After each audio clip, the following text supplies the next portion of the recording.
everybody.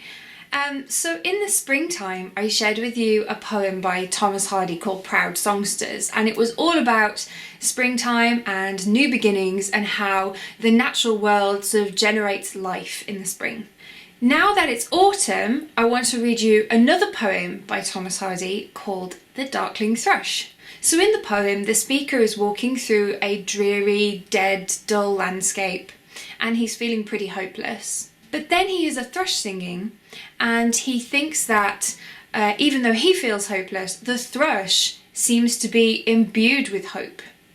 And I like to think that's because the thrush knows that spring will come again, and nature is always looking forward, not back, even on the darkest days. So I hope you enjoy.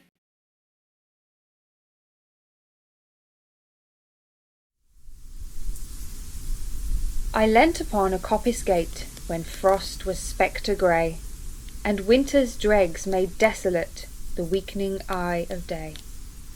The tangled vine stems scored the sky like strings of broken lyres, and all mankind that haunted nigh had sought their household fires. The land's sharp features seemed to be the century's corpse outleant, his crypt the cloudy canopy, the wind his death lament.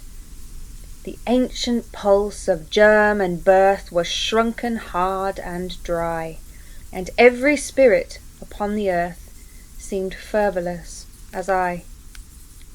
At once a voice arose among the bleak twigs overhead, in full-hearted evensong of joy illimited.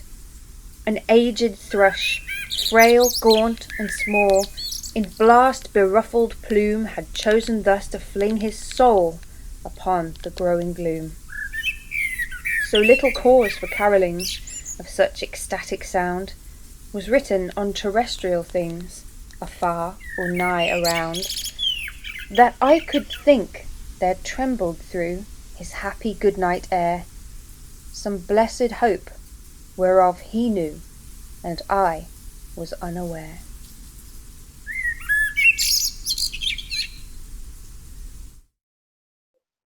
Hello, I am Michelle, and the piece that I'm going to perform for you is called Just Noah's Wife by Chris Wind. I hope you enjoy it.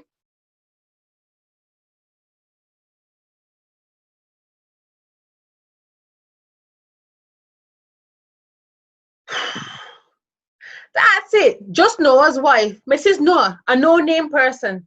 My sons have names, Shem, Ham, Japheth, and all 13 of my grandsons have names. But me, I don't have a name. I'm just Noah's wife. That's why I'm here, to set the record straight. See, everybody's got me pegged as a maid in a hen picking something fierce. Especially hilarious is the time when I refused to get on the ark. Well, let me tell you, that one a bit funny. There's a few things you don't know about all that. Why you think Noah want me on the ark? Love? Why, that is funny. That man never loved me. No siree. He wanted me on the ark because I was going to be the one that look after all them animals. I was going to be the one that clean their shit, feed their mouse, tend their litters, and nurse them sick. What did you think? Noah was going to do it? No. Noah was going to be too busy navigating, I can tell you that. Noah was going to stand there like he always does, giving orders and telling them they came from God. So that means I'm supposed to look after he too. Now my sons, well, each of them had a wife. Yeah, Shem's wife, Ham's wife, and Japheth's wife. And I'm supposed to look after the ark. Just you think about keeping that thing clean and healthy. 300 by 50 cubics by 30 cubics. That's as long as a football field and 3 stories high. And only one window. Lord, what a stench. See, he figured me to be the game warden, housekeeper, and cook. And that, he's not talking about a week there, you know. We're talking close on 2 months. And all the while we're lying in a state of constant pregnancy. No thanks. And that's what I would have just got. No thanks, no pay, no credit. If the flood destroyed the world and all its people in it, where do you think all the year come from? Me. and I ain't even been given a name. To read the Bible, you think he beget all of you himself? And you think he beget only sons? Well, that ain't so. And if that weren't bad enough, when it was all over, God made his covenant with the men. Oh, I knew he would. Of course, he included me, I suppose. If woman come under the fowl, the cattle, and every beast of the earth with you. Flattering.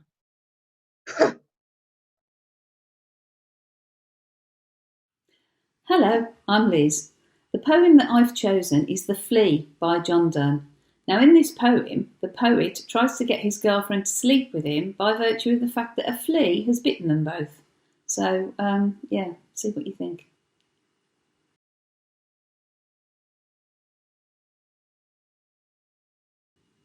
Oh.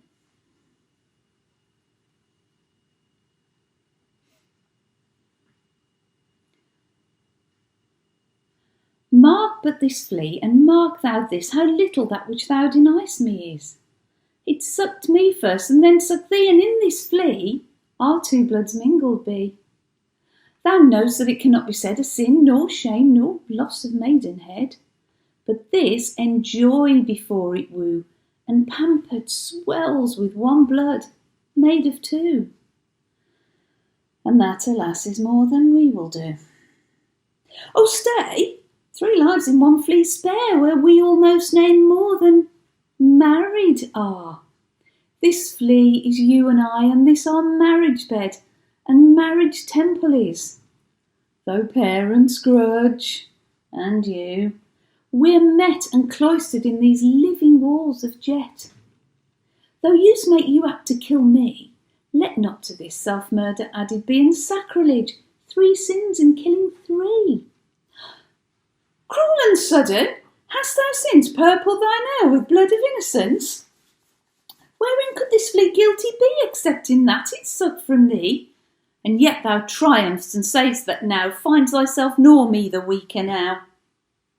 'Tis true then, learn how false fears be. Just so much honour when thou yields to me will waste, as this flea's death took life from thee.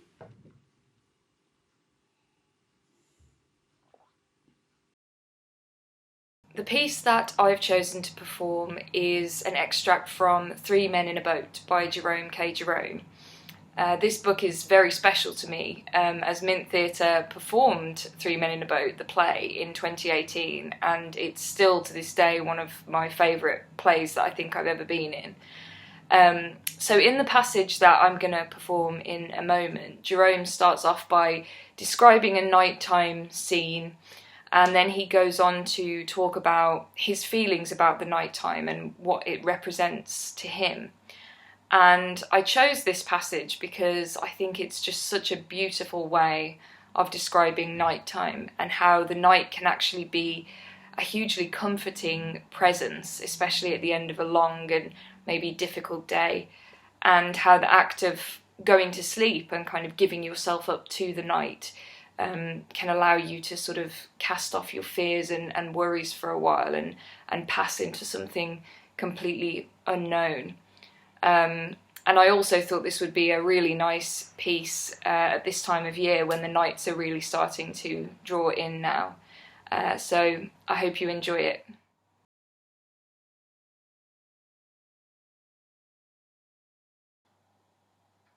It was a glorious night. The moon had sunk and left the quiet earth alone with the stars. It seemed as if, in the silence and the hush, while we, her children, slept, they were talking with her, their sister, conversing of mighty mysteries in voices too vast and deep for childish human ears to catch the sound. They awe us, these strange stars, so cold, so clear. We are as children whose small feet have strayed into some dim-lit temple of the god they've been taught to worship but know not. And standing where the echoing dome spans the long vista of the shadowy light, glance up, half hoping, half afraid to see some awful vision hovering there. And yet it seems so full of comfort and of strength, the night. In its great presence all our small sorrows creep away ashamed. The day has been so full of fret and care, and our hearts have been so full of evil and bitter thoughts, and the world has seemed so wrong and hard to us. Then night, like some great loving mother, gently lays her hand upon our fevered head and turns our little tear-stained faces up to hers and smiles. And though she does not speak, we know what she would say, and lay our hot flushed cheek against her bosom, and the pain is gone. Sometimes our pain is very deep and real, and we stand before her very silent, because there is no language that can express our pain, only a moan. Night's heart is full of pity for us. She cannot ease our aching. She takes our hand in hers, and the little world grows very small and very far away beneath us. And borne on her dark wings, we pass for a moment into a mightier presence than her own. And in the wondrous light of that great presence, all human life lies like a book before us. And we know that pain and sorrow are but the angels of God. Only those who have worn the crown of suffering can look upon that wondrous light, and they, when they return, may not speak of it, nor tell the mysteries that they know. So this is a monologue that I adapted from a blog post that I wrote back in 2016. Back then I had a 2-year-old and a 4-year-old, and very little time, energy, sleep and sanity. But among the regular mishaps of my daily life, I did have some stolen moments of luxury.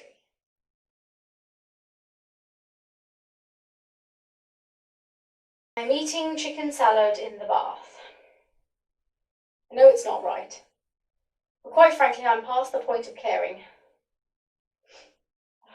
I've been suffering from hay fever since the weekend. To add to that, I've had the typical insomnia that always seems to occur when my body needs rest the most. I tried to doze on the sofa yesterday morning.